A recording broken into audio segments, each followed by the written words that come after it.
Hello everyone, welcome back to my channel.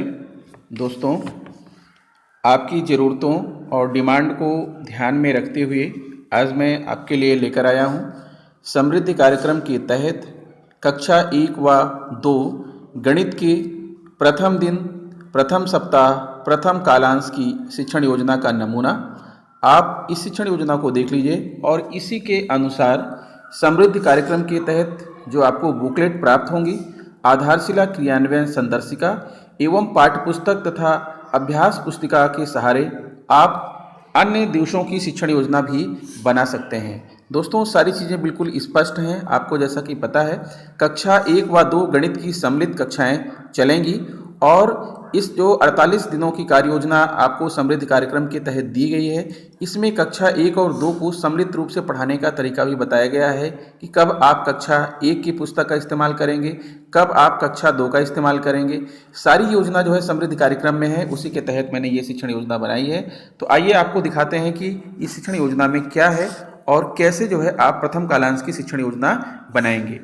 तो दोस्तों, यहाँ पर देख पा रहे हैं आपको मैंने यहाँ पर शिक्षण योजना बनाई है। प्रथम सप्ताह का प्रथम दिवस कालांश 1 की शिक्षण योजना, कक्षा 1 व 2, विषय गणित है और समय है इसके लिए 40 मिनट। और यहाँ पर जो लर्निंग आउटकम है दोस्तों, वो लर्निंग आउटकम है बच्चे दूर पास, लंबा छोटा, पहले बाद आदि और अलग अलग वस्तुओं को गुण के आधार पर वर्गीकृत कर लेते हैं। पाठ इकाई, दोस्तों यहाँ पर कोई पाठ तो है नहीं, इसलिए आज की शिक्षण योजना में दूर पास, छोटा बड़ा, ऊपर नीचे, दाएं बाएं, इस पर हम बात करने वाले हैं। सीखने सिखाने की जो सामग्री है वो आपकी पाठ्य पुस्तक है कलरव, कार्य पुस्तिका है, आधारशिला क्रियान्वयन संदर्शिका एवं चित्र चार्ट जो है आपको शासन की तरफ से चित्र चार्ट मिले हैं, उन्हें जो है आप अपने रूम में लगा लीजिए और उसी के आधार पर आपको ये शिक्षण योजना भी बनाना है। तो दोस्तों देखिए, यहाँ पर 5 से 7 मिनट आपको जैसा कि पता है कि प्रत्येक कक्षा में अनुकूल वातावरण बनाने की गतिविधियाँ कराई जाती हैं।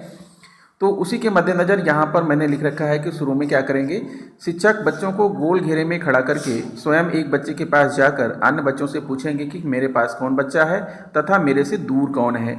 शिक्षक एक हाथ में बड़ी गेंद एवं दूसरे हाथ में छोटी गेंद लेकर बच्चों से प्रश्न करेंगे कि कौन सी गेंद बड़ी है और कौन सी छोटी है तथा गेंद की स्थिति को बदलते हुए दाएं और बाएं से जोड़कर भी प्रश्न पूछे जा सकते हैं। फिर आता है शिक्षक बच्चों को गोल घेरे में खड़ा करते हुए ऊपर नीचे, दाएं बाएं संबंधी एक गतिविधि करवाएंगे, स्वयं करते हुए दिखाएंगे। बाएं हाथ को आगे निकालो, उसे गोल घुमाओ, या दायां पैर आगे निकालो या दायां हाथ ऊपर करो, दोनों हाथ ऊपर उठाओ, दायां हाथ आगे निकालो, गोल गोल उसे घुमाओ और घूम जाओ। इसी प्रकार की जो है सिमिलर एक्टिविटी आपको कराना है, ऐसी ही गतिविधि जो है आपको कराना है जो है, ताकि बच्चे जो है आपके क्लासरूम में सहज हो सकें, ठीक है, और आपके साथ जुड़ाव महसूस करें। तो ये रही जो है आपका कक्षा में अनुकूल वातावरण बनाने की गतिविधियाँ। फिर आता है जो है मेन आपका शिक्षण के दौरान। ये तो था शिक्षण के पूर्व। अब शिक्षण के दौरान आपको क्या करना है, आप अगर कलरव की जो पाठ्य पुस्तक है उसका पृष्ठ संख्या 12, 13, 15 और 16 पर देखेंगे तो वहाँ आपको आज के टॉपिक से संबंधित चीज़ें आपको मिल जाएंगी। तो शिक्षक पाठ्य पुस्तक के पृष्ठ संख्या 12, 13, 15 और 16 पर वर्णित दूर पास, छोटा बड़ा, ऊपर नीचे, दाएं बाएं से संबंधित अभ्यास बच्चों को कराएंगे तथा उससे संबंधित प्रश्न करेंगे। दोस्तों, प्रश्न आपका इस तरह से होना चाहिए, हाँ ना में बच्चे जवाब ना दें, ठीक है। बच्चों को कुछ सोचने के लिए प्रश्न ऐसा बनाइएगा कि बच्चे खुद जो है कुछ सोचें और साथ साथ में उनके भाषा का भी विकास हो। किसी भी विषय को पढ़ते समय भाषा का विकास अति आवश्यक है। शिक्षक आधारशिला क्रियान्वयन संदर्शिका की पृष्ठ संख्या 43 पर दी गई शिक्षण योजना दूर पास की समझ बनाना पर कार्य करेंगे। दोस्तों, जब आधारशिला शिक्षक क्रियान्वयन संदर्शिका आप खोलेंगे तो पृष्ठ संख्या 43 पर आपको एक बनी बनाई शिक्षण योजना मिलेगी। उस शिक्षण योजना पर भी आपको कार्य करना है। आपको ध्यान रहे दोस्तों कि आपके पास 3 कालांश हैं गणित के, तो ये पहले कालांश की शिक्षण योजना है। अगर एक कालांश में पूरी ना हो तो आप इसे दूसरे कालांश में भी ले जा सकते हैं। ये जरूरी नहीं कि आपका एक कालांश में समाप्त हो जाए। अगर एक में नहीं होता है तो आप दूसरे कालांश में भी इसको आप बढ़ा सकते हैं, आगे ले जा सकते हैं। फिर आगे बढ़ते हैं शिक्षण के बाद। शिक्षण के बाद आपने पाठ्यपुस्तक का यूज कर लिया, आपने आधारशिला क्रियान्वयन संदर्शिका का यूज कर लिया, तो अब आपके पास जो चार्ट लगे हुए हैं आपके कक्ष में, उनका प्रयोग करना है।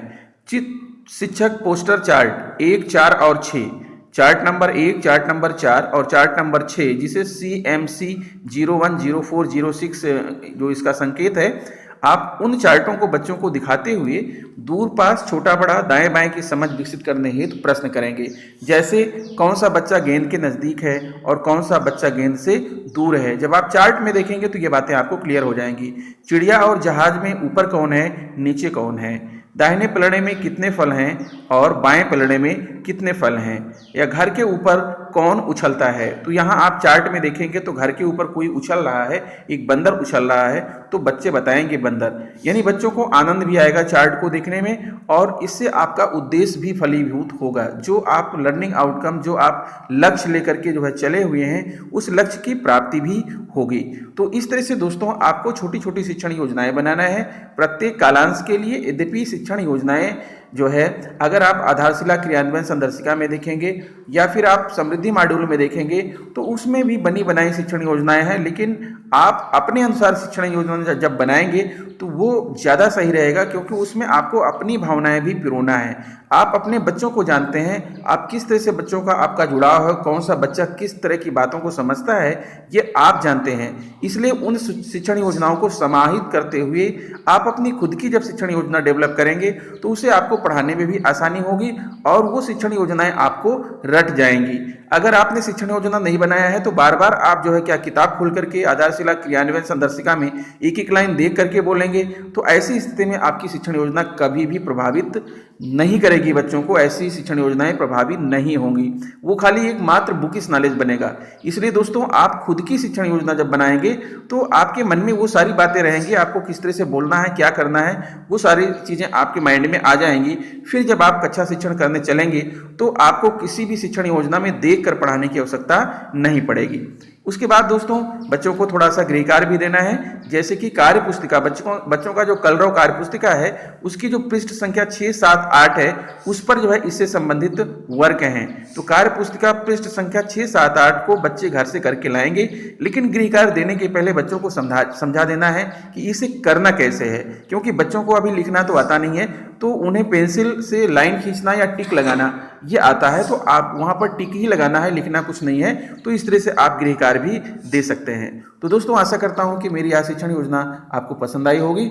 अगर आपको वीडियो अच्छा लग रहा है तो प्लीज़ मेरे चैनल को सब्सक्राइब कर लीजिए, बेल आइकन को प्रेस कर दीजिए और हो सके तो इसे दूसरे मित्रों को शेयर भी कीजिए, ताकि ज़्यादा से ज़्यादा लोग जो है इससे लाभान्वित हो सकें। तो मिलूंगा दोस्तों आपसे नेक्स्ट वीडियो में ऐसे ही सिमिलर थिंग्स लेकर के। नमस्कार।